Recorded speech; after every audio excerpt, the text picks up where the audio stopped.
নমস্কার বন্ধুরা, আমি শিউলি আর একটা নতুন রেসিপি নিয়ে তোমাদের সামনে চলে এসেছি। আজকে বানাবো কাতলা মাছের কালিয়া। প্রথমে মাছগুলোকে ভালো করে ধুয়ে নুন হলুদ মাখিয়ে আর একটু লেবুর রস মাখিয়ে রেখে দিয়েছিলাম। এখন কড়াইতে সর্ষের তেল গরম হতে দিয়ে দিয়েছিলাম। তেল গরম হয়ে গেলে মাছগুলো এক একটা করে তেলের মধ্যে ছেড়ে দিলাম। মাছগুলো এক একটা পিঠ লাল করে ভেজে নেব।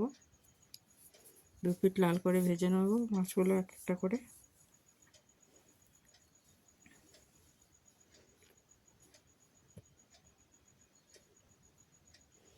যারা ইউটিউব থেকে দেখছো তারা চ্যানেলটাকে সাবস্ক্রাইব করে দিও। যারা ফেসবুক থেকে দেখছো তারা পেজটাকে ফলো করে দিও।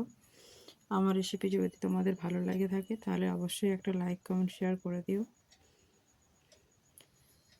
ভিডিওটাকে কেউ স্কিপ করো না, পুরো ভিডিওটা সবাই দেখো। আশা করি তোমাদের রেসিপিটা ভালো লাগবে।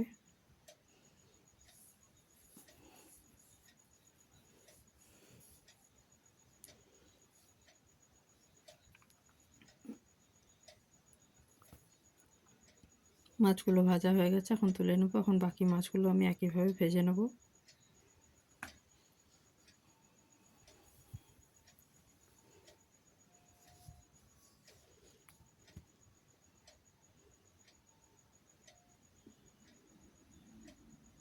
দুদিন এখানে বৃষ্টি পড়েছিল, ওয়েদারটা বেশ ভালো ছিল। এখন আবার ভীষণ গরম পড়ছে, রোদের তাপ বাড়ছে।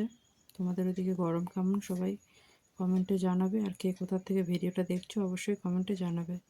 এখন ওই মাছ ভাজা তেলের মধ্যে আমি দিয়ে দিলাম কেটে রাখা পেঁয়াজ, রসুন আর কাঁচা লঙ্কা কুচি।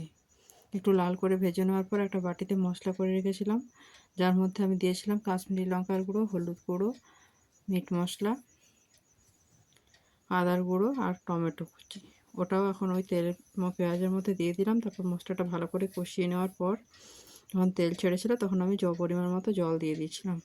ভালো করে ফুটে উঠলে টমেটো সস, গরম মশলা আর ঘি দিয়ে নামিয়ে নিয়েছিলাম। গরম ভাতের সাথে বা রুটির সাথে খেতে এটা খুবই ভালো লাগে। তোমরা বাড়িতে অবশ্যই ট্রাই করো। ভিডিওটা ভালো লাগলে অবশ্যই লাইক কমেন্ট শেয়ার করো। সবাই খুব ভালো থেকো। ভিডিওটা এখানেই শেষ করছি।